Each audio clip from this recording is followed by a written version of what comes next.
कभी हम समय को गिनते हैं, कभी समय हमें गिनता है। आज मैं आपको एक ऐसे पाठ से मिलवाने वाला हूं जो सिर्फ एक कक्षा का अंतिम नहीं है, बल्कि एक सबक सीखने, अपनी भाषा और समय के मूल्य का है। बात कर रहा हूं क्लास 12 के इंग्लिश के सेक्शन प्रोज के first lesson the last lesson के बारे में।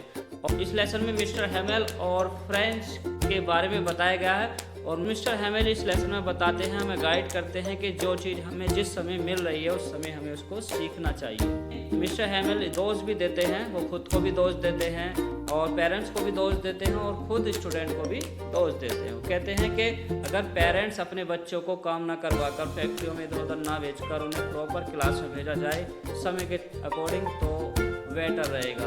बच्चे क्लास को बंक ना कर इधर उधर ना घूमकर और लापरवाही ना कर अगर सीखें तो उस टाइम पर तो अच्छा रहेगा। और टीचर का भी फर्ज ये बनता है कि वो क्लास में आकर या प्रॉपर कॉलेज आकर बच्चों को प्रॉपर पढ़ाएं, उनसे कुछ काम ना करवाएं अलग और उन्हें किसी और काम में ना लगाएं।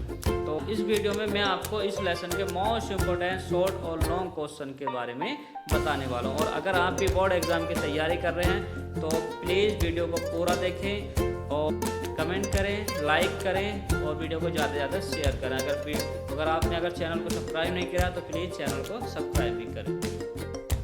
तो स्टार्ट करते हैं शॉर्ट क्वेश्चन। तो फर्स्ट शॉर्ट क्वेश्चन है, what was the bulletin board, how was it important. Bulletin board क्या था और ये इम्पोर्टेंट क्यों था, महत्वपूर्ण क्यों था। इन दोज डे, उन दिनों, the bulletin board was fixed at the main crowd place and was the only medium to convey the message and use to the communication common mass.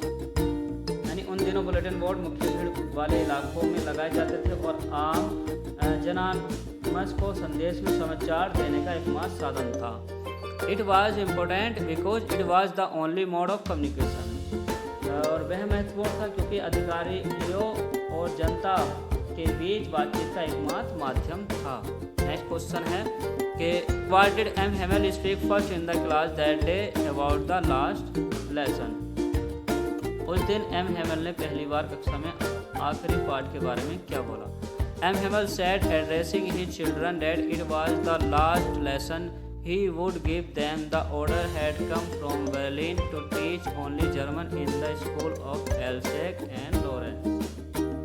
M Hamel ने बच्चों को संबोधित करते हुए कहा कि आखिरी पाठ था जो वह उन्हें देंगे। एल्से और लॉरेंस के वह स्कूल में केवल जर्मन पढ़ाने के लिए बर्लिन से आदेश आ चुके थे। नेक्स्ट क्वेश्चन है क्वेश्चन थर्ड के What did French think after hearing about the last lesson? आखिरी पाठ के बारे में सुनने के बाद फ्रेंच ने क्या सोचा। After hearing about the last lesson, French thought that how sorry he was for not learning his lesson। आखिरी पाठ के बारे में सुनने के बाद फ्रेंच ने सोचा कि वह मुश्किल से ही लिखना जानता था और अधिक कार्य नहीं सीख सकता। अपने पाठों को याद नहीं कर पाने के कारण वह बहुत ही दुखी था। नेक्स्ट क्वेश्चन है कि whom did M. Hamel blame for the ignorance in studies? Why? M. Hamel ने पढ़ाई को नजरअंदाज करने के लिए किसको आरोपित किया। Firstly, for the ignorance in studies, M. Hamel blamed the student because they delayed the studies. Then he blamed their parents who prepared them to तो first long question है कि what was Franz running toward school that day? What did he notice during the day? Franz उस दिन school की तरफ क्यों भागा जा रहा था, रास्ते में उसने क्या गौर किया। और what was the scene inside the class when Franz reached to the school? जब फ्रांज स्कूल पहुंचा तब कक्षा के अंदर क्या दृश्य था। और how did the announcement of the last lesson affect Franz? आखिरी पाठ की घोषणा ने फ्रांज पर कैसे प्रभाव डाला। तो इन तीनों क्वेश्चनों का एक ही आंसर है, इनमें से कोई सा भी क्वेश्चन आ जाए आपको आंसर सिर्फ यही लिखना है, एक ही आंसर है। Franz was running toward school because he was late and fear being scold by his teacher mister M Hamel. तो फ्रांस जो है इसलिए भागा जा रहा था क्योंकि वो लेट हो गया था और वो डर रहा था कि एम हेमल जो है उसे डांटेंगे। On the way he notice unusual silence and people reading the bulletin board with sad faces. और उसने देखा कि सभी शांत थे और बहुत ही शांति से और एक उदासी के से सब लोग बुलेटिन बोर्ड को पढ़ रहे थे, उस तरफ देख रहे थे। व्हेन ही रीच्ड स्कूल, जब वो कॉलेज पहुंचा, it was strongly quite unlike the usual noise, सब कुछ शांत था। Everyone was seated and M Hamel wore his special dress. M Hamel जो है बहुत ही एक अच्छा पोशाक पहने हुए थे। Franz was surprised to know it was their last France lesson as the order would come French to teach only German in Alsace and Lorraine. The news shocked French and he deeply regretted not learning his language seriously alive. सब छाप चुपचाप बैठे थे। Hemil sir ने एक खास पोशाक पहन रखी थी। फ्रांस को हैरानी हुई जब उसने सुना कि यह उनकी आखिरी फ्रेंच कक्षा है, क्योंकि बर्लिन से आदेश आया था कि अब केवल जर्मन पढ़ाई जाएगी। यह सुनकर फ्रांस को बहुत पछतावा हुआ कि उसने फ्रेंच कभी गंभीरता से नहीं सीखी। इसके बाद नेक्स्ट क्वेश्चन है कि in which way did M Hamel blame himself and other for the negligence of the study of French language.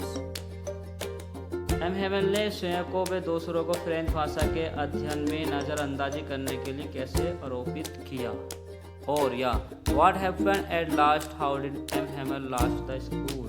अंत में क्या हुआ, एम हेमल ने किस प्रकार कक्षा का अंत किया। इन दोनों क्वेश्चनों में से कोई सा भी क्वेश्चन आ जाए आपको आंसर यही लिखना है। यानी कि कुल मिलाकर इन लेसन में से कोई से भी लॉन्ग क्वेश्चन आए जो इन पांचों के जरिए से ये दोनों ही शॉर्ट क्वेश्चन करने हैं आपको।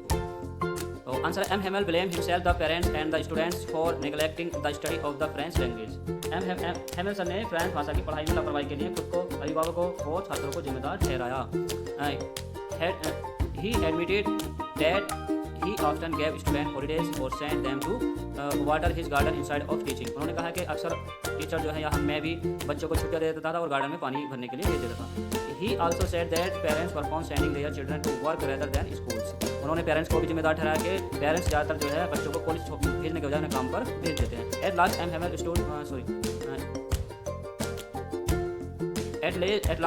stood motionless and deeply emotional, और लास्ट अंत में वो जो है एक इमोशन से जो है खड़े होते हैं। He wrote white love friends on the blackboard expressing his love for the country. His final gesture left a deep impact on everyone, especially France, who realized the true value of his language and teacher. उन्होंने यह भी कहा कि माता पिता बच्चों को school भेजने के बजाय काम पर भेजा पसंद करते हैं। अंत में एम हेमल सर भावुक होकर चुपचाप खड़े हो गए और ब्लैक बोर्ड पर वाइट लव फ्रेंड यानी कि फ्रांस की जय हो लिखा। उनका यह अंतिम भाव सभी के दिल को छू गया, खासकर फ्रांस को। तो ये शॉर्ट और लॉन्ग क्वेश्चन कंप्लीट हो चुके हैं। आप इनको अच्छे से नोट कर लेना, ये बोर्ड एग्जाम के लिए काफ़ी इंपॉर्टेंट है। इसके अलावा आपको किसी और शॉर्ट और लॉन्ग क्वेश्चन पढ़ने की ज़रूरत नहीं है। तो मुझे उम्मीद है बच्चों आपको ये वीडियो अच्छी लगी होगी, तो प्लीज़ वीडियो को लाइक करें, शेयर करें, कमेंट करें, और अगर चैनल सब्सक्राइब नहीं करा तो प्लीज़ चैनल को सब्सक्राइब करें। और इसी तरह